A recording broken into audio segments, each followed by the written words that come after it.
Okay, we are a small but hopefully vocal crowd tonight. So if you have your Bibles, if you want to open up to 1 Samuel 16 is where we'll start off at tonight. Is it up there, Matt? I even wore my glasses, Matt, and I still couldn't see it. But all right, 1 Samuel 16. So when we talked through this last night, in the first half of this chapter, this is when David was anointed. And recall he's anointed in front of his brothers. They are all there. And we talked about a couple things with this. Who did Samuel think he was there to anoint? Eliab, or anybody else but David, right? And who did Jesse think that Samuel was there to see? Anybody but David, right? So David is just totally an afterthought. Like, it gets to the point where God tells Samuel, it's not this one, it's not this one, it's not this one. And finally Samuel's like, do you got anybody else? And he's like, oh yeah, I got this kid out watching the flock, right? And so that's when it comes in, and that's the anointing that goes on there. I think a thread of that story will show up in chapter 17 here as well tonight in our study. So when you get to the end of this chapter, and I think this is kind of an important piece to play in here, starting in verse 14, and if someone could read 14 through 19 for us tonight of chapter 16. John, thank you.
All right, thanks, John. Okay, so he's anointed, right? There's who knows how much time frame passes in here, and then there's the Spirit of the Lord leaves Saul. Saul's now tormented, and you have David now coming into the picture. And I say all that is if you've read chapter 17, what's one of the things Saul says at the end of the battle with Goliath?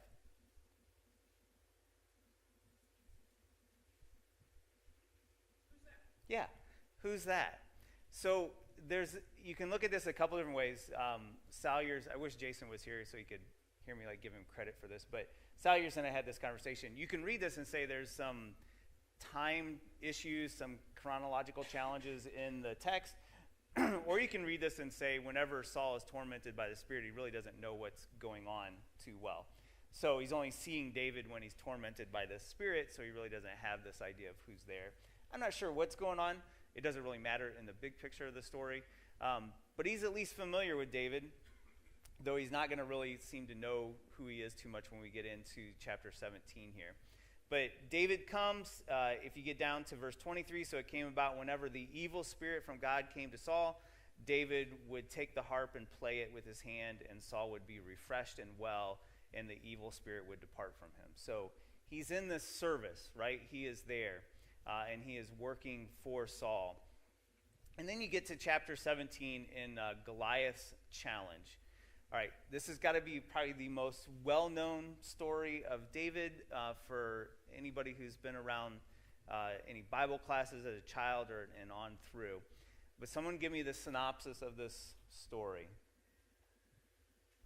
Sean?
Okay.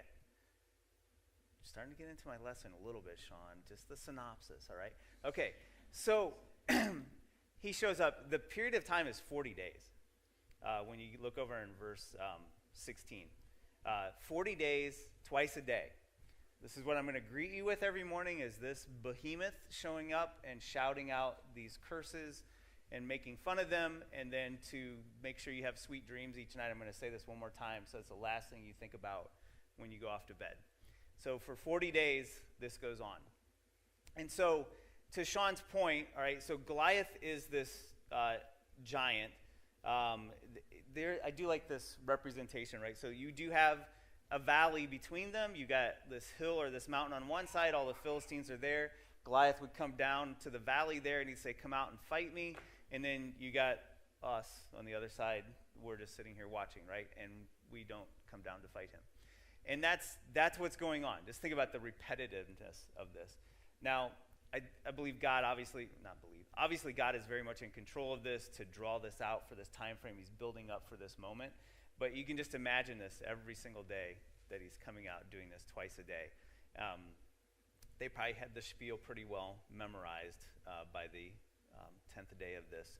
So he would come out. He makes fun of them. What's the size of this dude? Yeah. Does anybody know what a cubit is?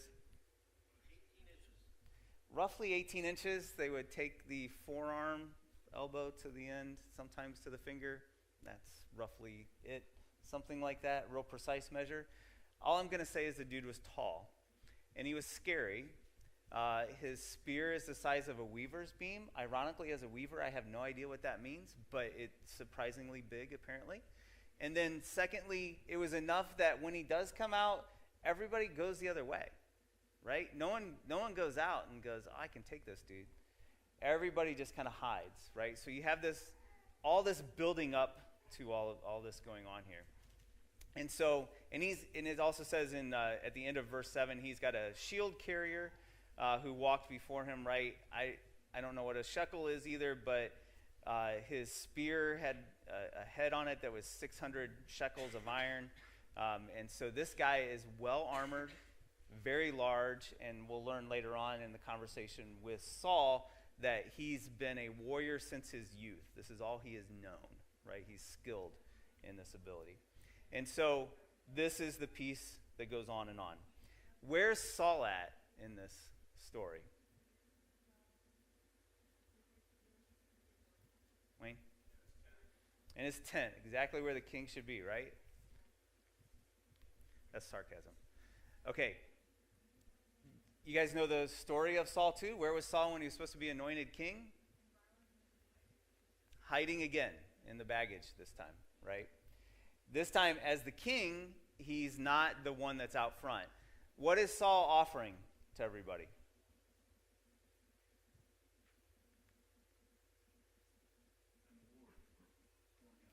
Pretty hefty award, right? You don't have to pay taxes. Your family will be exempt from the taxes, which are a little bit hefty. You get some other great benefits there. He's going to award you different things. And so he's basically begging for someone. He's wanting to pay anybody who's willing to go out and do this. And I think this is part of the context that you need to have, too, to understand why it is that the shepherd boy shows up and Saul's like, go for it. Because, again, the time frame that it's been going on, no one's taking him up on it. And I think he's out of options, right? Now, I know this is a little bit of speculation. What should have Saul been doing?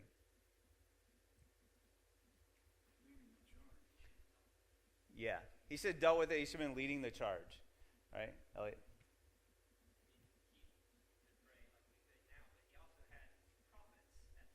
Yeah. Right. What do you want me to do here? And especially as a king, you have probably pretty reasonable certainty that a prophet might show up and tell you what to do. Yes. Kind of seems like you missed the whole point there. Now, remember, too, in the beginning of this, as you look back through this, right, that in chapter 15, Samuel's already told him the kingdom's been taken away from you. So I don't know if part of this is just Saul giving up, right? Like, it's already done. I'm just going to stay here. And again, I'm speculating. But clearly, as the leader and as the person who is the king, he's not where he should be. He's hiding, right? And again, a pattern that we see with Saul. So, how would you describe Saul in this story?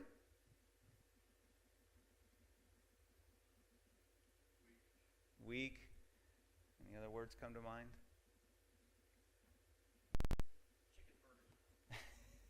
I was going to go for fearful, but that'll work too. All right. Definitely afraid of what is going on, right? In some context, because he's not out there. And so you get to this piece, right? And as Sean gave us the synopsis, I do want to jump over to the text here again. In verse 12, we're introduced to David again. And so Jesse sends David to go check on his brothers, see what's going on. And so he takes all the stuff and goes there. And you get down to, in verse 20, he shows up just at the time that Goliath is coming out. And he hears what's going on. And he says in verse 23, in verse 23 is when he comes out. And then you get into verse 24, everybody flees when they see the man. And then, and surely he's coming up to defy Israel. And then you get into the piece, and it will be that the king will enrich the man who kills him with great riches and will give him his daughter and make his father's house free in Israel, right? So here's the rewards that you're going to get. All right, so can someone read 26 down through 30, please? Matt.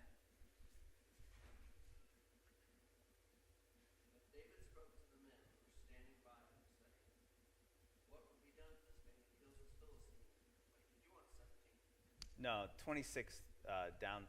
Oh, yeah, chapter 17. I'm sorry. 26 down through 30. What will be done for the man who kills his Philistine and takes away the reproach of Israel? For who is this uncircumcised Philistine that he should taunt the armies of the living God? People answered him in accord with this word, saying, thus it will be done for the man who kills him. Now Eliab, his oldest brother, heard when he spoke to the man. And Eliab's anger burned against David, and he said, why have you come down? And with whom have you left those few sheep in the wilderness? I know your insolence and the wickedness of your heart, for you have come down in order to see the battle. But David said, what have I done now? Was it not just a question? And he turned away from him to another and said the same thing. The people answered the same thing before. I think verse 29 is probably the best little brother response ever. What have I done now? So you get this point now. David comes in. He hears everything right. He sees what's going on. Look at how he phrases the question, though, in verse 26. What will be done for the man who kills this Philistine and takes away the reproach of Israel? Just think about that piece of that. That's not, he doesn't say, what will happen to the man who goes out and tries to fight him? Or what will happen to the man who happens to go out there and gives it his best shot, right? He's like, what will happen to the man who kills him? So there's this piece, the story, right, is the title of it is about being a brave heart, but I want you to think of it more in the context of confidence. And Sean alluded to this, and we'll talk about this more too, and where David's confidence is, but it's the confidence in the statements that he's making. I do not view those as arrogant. We can talk about that fine line there. But I see the confidence in David, though, as he goes through this piece, as he's asking these questions, and as he's sizing things up here and looking at what is going to go on next. So, Sean?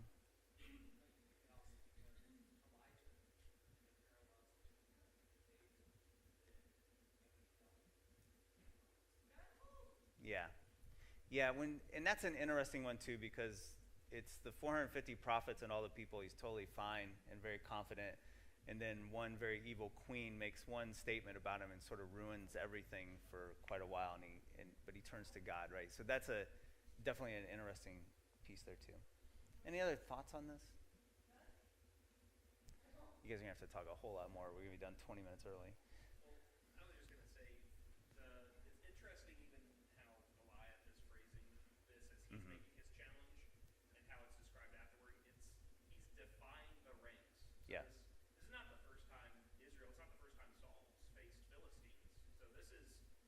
known enemy.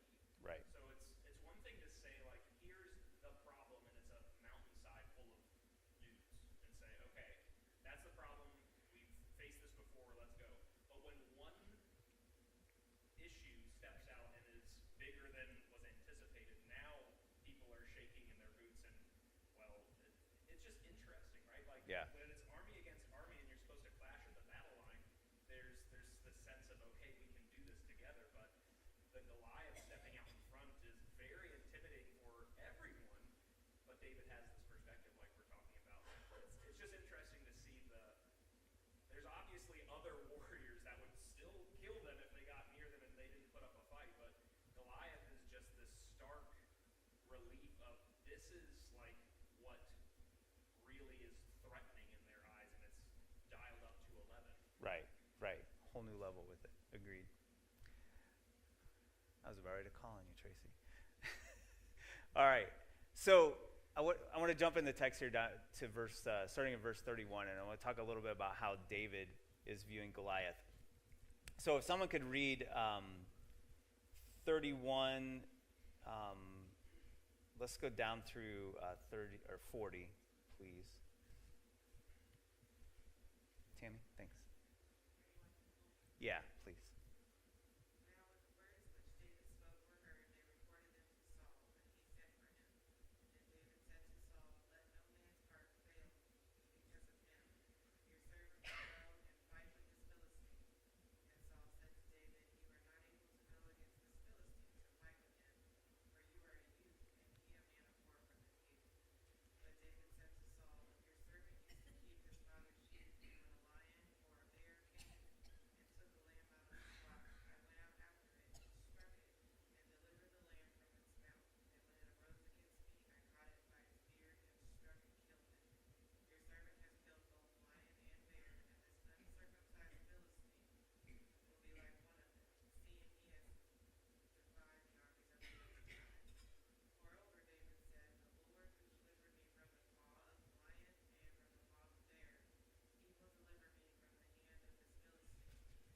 And Saul said to David, go, and the Lord be with you. So Saul clothed David with his armor, and he put a bronze helmet on his head. He also clothed him with a coat of mail. David fastened his sword to his armor and tried to walk, for he did not test the men. And David said to Saul, I cannot walk with these, for I have not tested them. So David took them off. Then he took his staff in his hand, and he chose for himself 5 smooth stones from the brook, and put them in a shepherd's bag, in a pouch which he had, and his sling was in his hand, and he drew near to the Philistine. All right. Thanks, Tammy. Okay. There's a song about David showing up to a sword fight with a rock, kind of thing, right? So in the vernacular of that. So you get this picture that he's going out against a guy who's got this giant spear. The idea of a spear is that you kill the person before they get to you, right? You throw the spear, so that's one component of this. It's a challenge for him. He's got a shield bearer in front of him, and so he's got some protection already with him, and not to mention the fact that Goliath has done this since his youth, right? So what does that tell you about Saul? What is Saul looking at in all of this? Wayne? He's got nothing to lose. If David kills Goliath, he's good. If Goliath kills David, Yeah, no big deal. right. He's out of, maybe he doesn't realize he's the harpist yet. So he is out of that component of it. He loses a daughter and some tax revenue, but other than that, he's got nothing much to lose. But how is Saul viewing Goliath? And compare that to how David describes him. Totally physically, which is the problem, right? This is exactly what Tyler was just getting at. Looking at this thing, and he's not 11 foot, but he's an 11 on the scale, right? He's off the charts in this thing. And that's what everybody keeps looking at. And David keeps looking at him like what? We assume that David sees Goliath and he has absolutely no fear. Yet that thing or the lion or bear that you face is coming after you. You're going to have a little fear. Yeah. It's absolutely normal. But he viewed Goliath as smaller than God. This is the important thing. That's right. So that is a good point, too, that Matt brings up. This isn't about being afraid All right? So do not confuse confidence with fearlessness. Those aren't synonyms, right? That's not how that works. Confidence means you go forward anyway, and that you're going to do what you need to do, and you're going to serve the way you need to serve in this case. But you're still going to go. You can still be afraid, but you're still going to go. Tyler, you bidding? I'm not sure. Sorry. Okay. I was trying to find the verse while I was also raising my hand, so that was where my problem was. I think it's, I don't know, I think it's so funny that David talks about the lion and the bear as I grabbed him by the beard. Yes. But I also think that's like, I don't know, we talk about how when you look at your past and see what God has done for you, it gives you confidence to take the next step of faith. That's right. Even when you don't know what the outcomes look like. And it's almost like David's projecting, God helped me take over these huge animals in my past. And yes, this is a man, but I mean, I grabbed them by their fur or their mane and I took them down. I'm going to grab this guy by his beard, right? Again, Yeah. not from the cocky confidence, but it's God. Yep. And so I don't know, him describing it there as a beard, at least in the English Standard, it just catches my eye every time I read it. Yes. Thank you. And verse 35. yeah, and again, this is the whole context, right? Those animals are bred to be predators, right? They know nothing else but to seek prey, to fight, just similar to Goliath. Yeah, Dwayne. I've always thought that David here was looking around at everyone around him and thinking, why do you see this as an insurmountable problem? Right? We serve the living God. And you also think that he's, I don't know if angry is the right word, or upset, or motivated by those things to say, you've allowed, all these people around me have allowed this Philistine to make us an approach before the living God. And he has taken care of me every time, every place. He's going to take care of me again, and I'm not going to allow this Right. approach. I'm just not going to do it. That's Right. Agreed. And so he works through this, right? He goes out. What's he go out there with? You guys all know the song. Are we singing that one this week? Okay. Anybody? Yep. Slingshot and 5 stones. All right. How many stones does he need? Just one. All right. And so he goes out. I thought it would be really cool to like reenact that kind of thing and try to throw a stone out there, but knowing my luck, I'd break a TV. And so, but this idea, right, that he goes out there against this giant with something that God made in the brook, a stone, and with the confidence of God behind him and everything that God has put before him to build him up to this moment. And he goes out and he puts it on and he slings that stone. And what happens to Goliath? He's got a really bad headache at the very least, but he's not moving. All right, and then what's David do? Well, he cuts off his head with what? Okay, as a warrior, what does that mean? Yeah. There's a couple definitive statements there, but as a warrior, when you lose your sword, that is like shameful, right? There's this idea that there's nothing good about that. They're not going to sing any songs about Goliath, all right? And so he's killed with his own sword. There's a point about that to be made, right? And they do this. I'm kind of skipping over because of time. The smack talk between them is kind of funny. And the interesting thing, if you've ever had the joy of watching two males fight and the smack talk that goes on, there's a little bit of banter here. And so it's just kind of funny. And so David moves quickly, slings one stone, strikes him in the forehead. In verse 49, he falls to the ground, and he prevails over the Philistine, and he killed him. No sword, so he runs up, and he takes the Philistine's sword, and he kills him, cuts off his head. And then what do the Philistines do when they see that? They ran. Now, there's a huge amount of symbolism with this. I like how Tyler brought this up already, right? They all had swords and spears and shields as well. And most of them are trained soldiers as well. But I think they understood the implication, right, of what has happened here. That the guy who was supposed to win the war for them in this quick, easy battle is dead by a shepherd boy with a sling. And I think they understand the greater powers that are going on. Tyler, then Ellie. I forget the citation, but I believe it's in the Psalms or even in Deuteronomy with Moses where God promises that one of you will put to flight 1,000. And that kind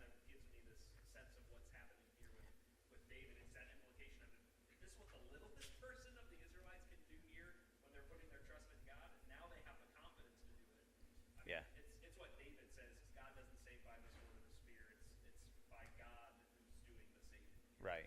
Exactly right. I was going to say, I would have to imagine the Israelites had some type of reputation at this point of special things happen on Yes. occasion. Yes. Not always, right? Because they weren't always following God and got them defeated, but they pulled out quite a few victories they shouldn't have from man's perspective, and folks didn't really have, like they worshiped God instead. Yeah. Graven images, but nothing really happened. And so this also could have been the and little 13, 15, 16-year-old just wiped out big warrior. Oh no. Right. Here's what's about to happen. We're running. Right. No, that's a great point. And so the history is already there and established too, right? They've seen this God rise up for his people before here too. So they take off. They go the other direction. The battle is over, per se, as the slaughter begins, really. All right. So I want to jump into a couple things here, and I am going to run out of time. But if someone could turn over to 1 Samuel 21. I just want to talk about this piece of this. 1 Samuel 21, and someone read 10 through 15 for us. Drew, thanks. And David rose and fled that day from Saul and Achish the king of Gath. But the servants of Achish said to him, "Is this not David the king of the land? Did they not sing of this as they began saying, Saul has killed his thousands and David his 10,000s? David took these words to heart and greatly feared Achish the king of Gath. So he disguised his sanity before them and acted insanely in their hands and scribbled on the doors of the gate and let his saliva run down his beard. And Achish said to him, to his servants, Behold, you see the man behaving as a madman? Why are you bringing to me? Do I lack madmen that you have brought this one to act a madman in my presence? Shut this one from my house. Okay. So does David always act bravely?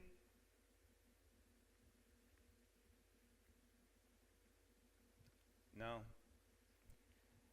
How many Psalms are written about the battle with Goliath?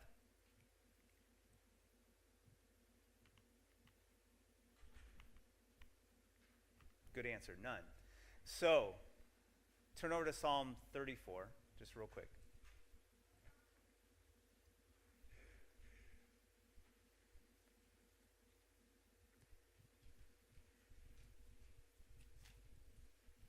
Does anybody have the headers in their Bible? What's it say, Tyler, in yours?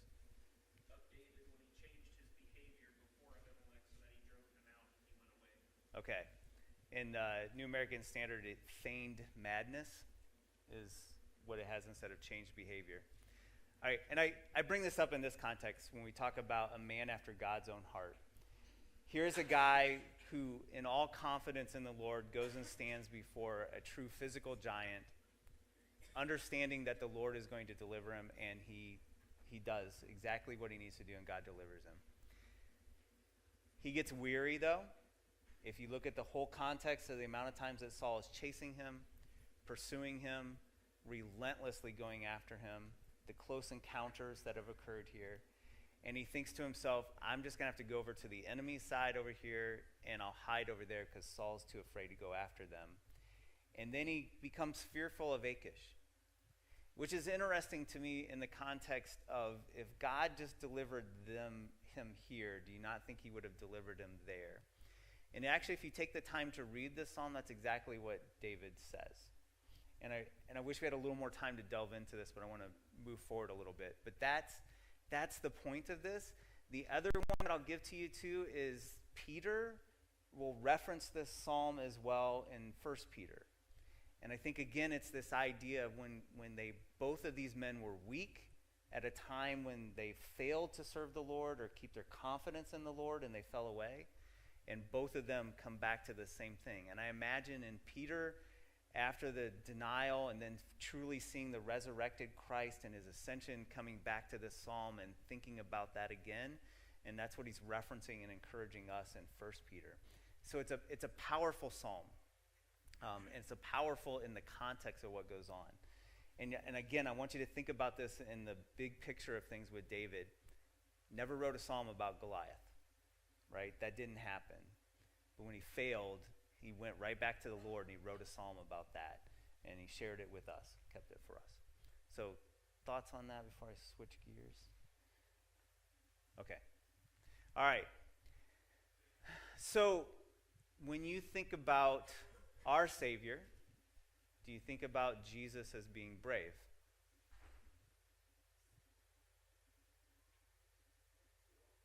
Agreed. Absolutely. All right. Tell me about some ways that you think of him as being brave.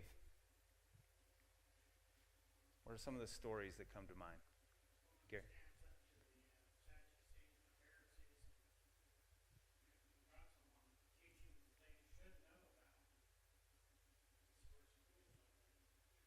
Yep. Definitely schools them. And John chapter 7 is several pieces on this, right? They're looking to kill him.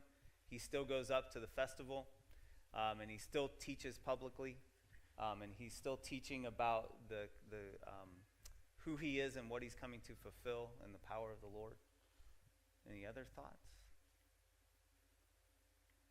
Tyler? Just a couple of references where it talks about him setting his face resolutely toward Jerusalem, and he knows what's going to happen, and he knows the pain and suffering and what's going to play out there, but he's determined to go, even though he knows it's not going to be a pleasant thing. He knows the purpose and he pursues it. Yeah. So that's an excellent one. I was going to go to that one later, but we'll go there now. I'm not speculating on his prayer in the garden in Matthew 26. I'm not even foolish enough to go down that road, so don't take this the wrong way. But he asked for the cup to pass. Asked for the cup to pass a couple times in those prayers. Praying so intently that his sweat's like drops of blood. He's in great anguish around what is coming because he knows what is coming. But what does he do? Say it louder, Lynn.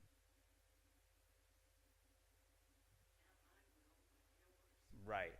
He does it, right? He goes out in the confidence in his God, our God, in the confidence in his Father, our Father. He goes out and he does it. He faces the men that come out to arrest him. He confronts them. He pleads for his own people, his disciples, and says, these have done nothing wrong. You just take me. And he goes and stands before the Sadducees and the Pharisees in this fake little trial, and he stays in line with that, and he does what he's supposed to do.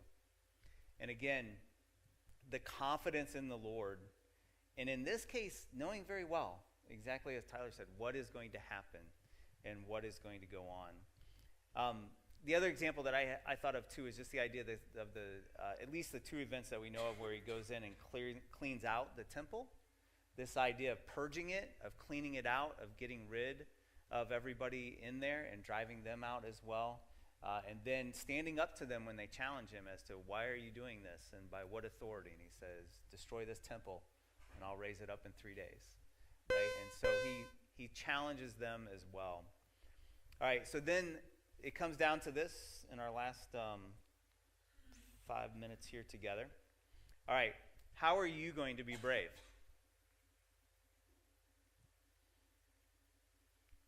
No bear wrestling, no lion tackling. Just how are you going to be brave, Wayne?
like that analogy. It's very good.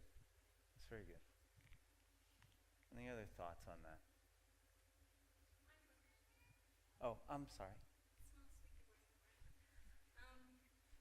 I think part of, for me, in terms of being brave going forward, is taking a stop to look back at all the times before when God has done something where, and I'm weird in that I like to try and remember where my mind space was at when I was in that difficulty where I thought, I don't know how this is going to turn out. Everything is done, like this is going to be really, really bad. And then you see yourself on the other side of it, and then you're able to think back, wow, it was really terrible. And this is a testimony that he's given me from there. Right. And then be able to use that, because when I rethink how terrible it was in the moment, and then I look at it now and I'm like, what was I so worried about? Like, it's easy that once we're past it, it doesn't seem like it was as bad, but we forget how terrified we were in the moment. Right. So spending the time to do that, and then to be like, to be able to translate that now into the whatever I'm going through now, I'm like, you got me through that one, and that one, and that one, and no matter how bad that day was, not in that day anymore, whatever Right. that situation was, not there now, to be able to use that to keep moving and to keep pushing to know that he can rescue me from all of those, so whatever's coming. Right. No, that's a great point. Yeah. What he's done for us in the past, right? Just as David said, it's the same God, and he has the same objective to deliver us as well. And so that's a great point. Any other thoughts on this? Okay. I want to point out a couple verses. How much time do I have, Matt? Okay. Turn over to Revelation 21, just real quick.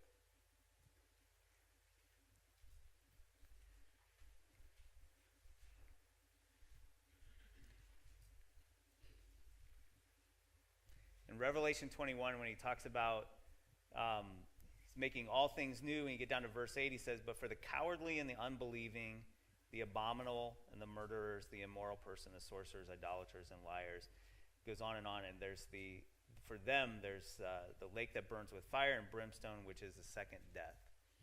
And this, I don't say this to be discouraging. I say this to say, be brave. Go out and do what you need to do. This doesn't mean that you're not have some fear and trepidation around it, but it's this idea of understanding that God will deliver you.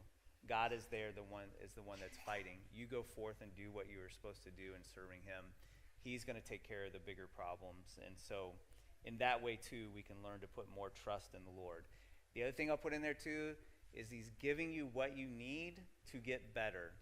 We get this in a physical sense, right? If you want to run a 5K, unless you're in terrific shape like Randy, you're not going to do that today. You're going to have to build up to that, right? But every journey starts with the first step. So he's going to give you the trials that you need now to build up the endurance to get to the next step, to get to the giants, right? So be brave. Go out and step out there. Is that 90 seconds, Matt? All right. Thank you all very much. We'll jump over to the next lesson in 1 Samuel 24 is where we'll pick up, Lord willing, tomorrow night.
tomorrow